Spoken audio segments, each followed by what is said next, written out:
Today's eMoney tip of the week is on next steps. One of my favorite tools in eMoney is next steps. So let's get right to it. We're going to pull up a client. Today we have Pam and Jim Helpert, our sample client. We're going to click under facts and we're going to scroll down to next steps. So let's talk about how we use next steps. If you haven't seen our tip on observations versus next steps, we use observations for recommendations and communicating some assumptions we've made for that client. Next steps are going to be action items that we want the client to take. We do not use next steps on our team for our team communication. We use our CRM, we use Redtail for our particular team. We just do that because we don't want to have multiple tools we're communicating through. So when we would use this is anything we want the client to do. The first meeting when we have a new client, when we're collecting data, we're going to use next steps. We're not going to hit them some big long sheet because one, it's not personally tailored to them, and two, they see homework and they get anxiety. So as we're going through with a beginning client and we say, you know what, do you have this? Hey, we need that. We need information in your current 401k. We're going to actually pull up eMoney. We're going to go to add. We're going to add next step. I'm going to do this right in front of a client. So we're going to put this into retirement because we need information on their 401k. And we're going to say, please provide us with your current, well, let's say the spouse. Let's say this one's Pam's 401k. Let's just pretend it's at Fidelity. That's a common one we see. Please provide us with Pam's Fidelity 401k, or you can use the company she works for. Whatever information, use the client's words that they used, all right, and connect to the client portal for up-to-date or real-time, or however you want to do this for updated information, account balances, however you want to do this. For this one, we're going to do updated balances. We're going to put a due date in here. We love this due date tool. I know other advisors have asked me, is there a way to get rid of this? There's not. We love it because we want to constantly have a reminder of the work we need to do together. So today happens to be 2/20/21 when I'm recording this. So I'm just going to go ahead and put in here a realistic expectation of 03/15/2021. But more importantly, if you're doing this in front of the client, there's things you need to realize we just did. By typing this up in front of a client watching us, they went from a verbal contract to a written contract. They just told you they're going to provide that. I have heard from every advisor I've ever talked to. I'm sure somebody out there disagrees, but everyone I've ever talked to, the hardest part of comprehensive financial planning is gathering the data from clients. This will help you gather the client data better by having a verbal and a written contract that client's agreeing to and using the language.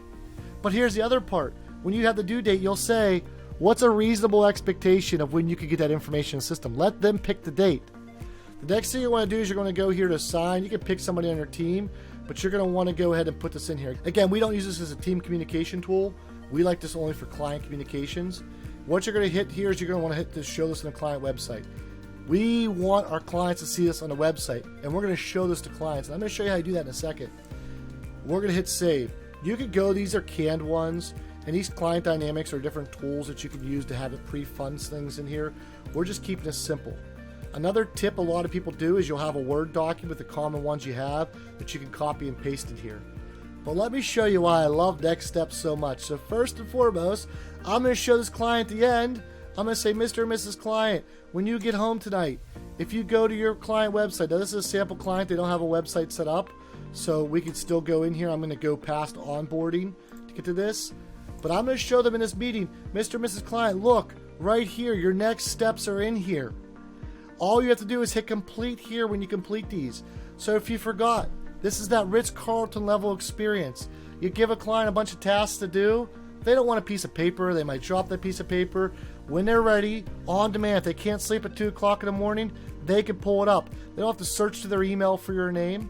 But let's give it to them another way. So we don't just stop there. What we're going to do with our particular clients, we're going to go back to facts. We're going to go down here to observation next steps, is we are going to copy and paste this. All right, so real quickly, you just click here with a link, you copy this, you can hit Control-C, there's multiple ways to do this. We're going to pull up our email client. We happen to use Microsoft Outlook. I put johndoe@gmail.com here just to kind of use a sample client name. We're going to do follow-up. By the way, on our team, we actually have email templates for this. we would actually put the email template. We're not going to paste in here. This is an Outlook trick. We're actually going to go to blind carbon copy, and we're going to paste in there. And then we're going to cut this out of here, and we're going to do this. That's just a formatting issue. Anytime you copy into Microsoft Word, or you copy it into Microsoft Outlook, or some of these other tools that Microsoft has, it keeps the wording from the website. And if you have a default text you use, it just cleans it up by putting it in here. That's just a quick little tip on Microsoft. Now we have this in here. We're going to go ahead and bullet point this to make it easier for a client. And we're just going to go through here really quickly and delete these. And now we have an action list. And I would put in this particular client, hey, follow up for this client. I can also see the spelling errors that I've made inside of here. But I'm going to put your action list from today. Right? And then we'd also have another thing we would say today we reviewed, and we would put the information in there as well too. So now this client, by the time they get home and they forgot all the information we talked about their financial plan, they're going to have this in here with their next steps. If you listen to our tip video on go to presentation, they're going to have a go to presentation video, a go to presentation in their vault, and they're also going to have in their client portal all the next steps. This is one of the many reasons why we love next steps, but let's take it one more level. Once your client clicks on all these next steps, all right, and they have all these, what this will allow you to do is we keep them in there. We never delete them. So if a client's been with you for 3 or 4 or 5 years, we like to highlight the work that we've done together and show them the value that we provide in their lives, that we've helped coach them through. The last thing about next steps is you're doing a quarterly or annual or biannual review, or however you do your reviews. It's a really quick way to prep for that client. Did you do what I asked you to do? And if you want to take that further, go ahead and put that reminders on your eMoney, which we can show the next step, so that when you log your eMoney, you can see what tasks are overdue and help coach those clients. Because at the end of the day, you can have the best financial plan for a client, but if they don't change their behavior and they don't do what you're trying to help guide them to, they're not going to be successful. That's why we love next steps. Outside of Monte Carlo, I could argue it's the most impactful tool that eMoney has for you and your clients. We hope this tip helped educate and empower you to do more plans for your clients so that you can impact more lives through financial planning. If you have some great tips we don't know about, we'd love to hear about them. If you have a better way of doing what we just showed you, we'd love to hear about that, because we are a noble profession, and together we can elevate the profession.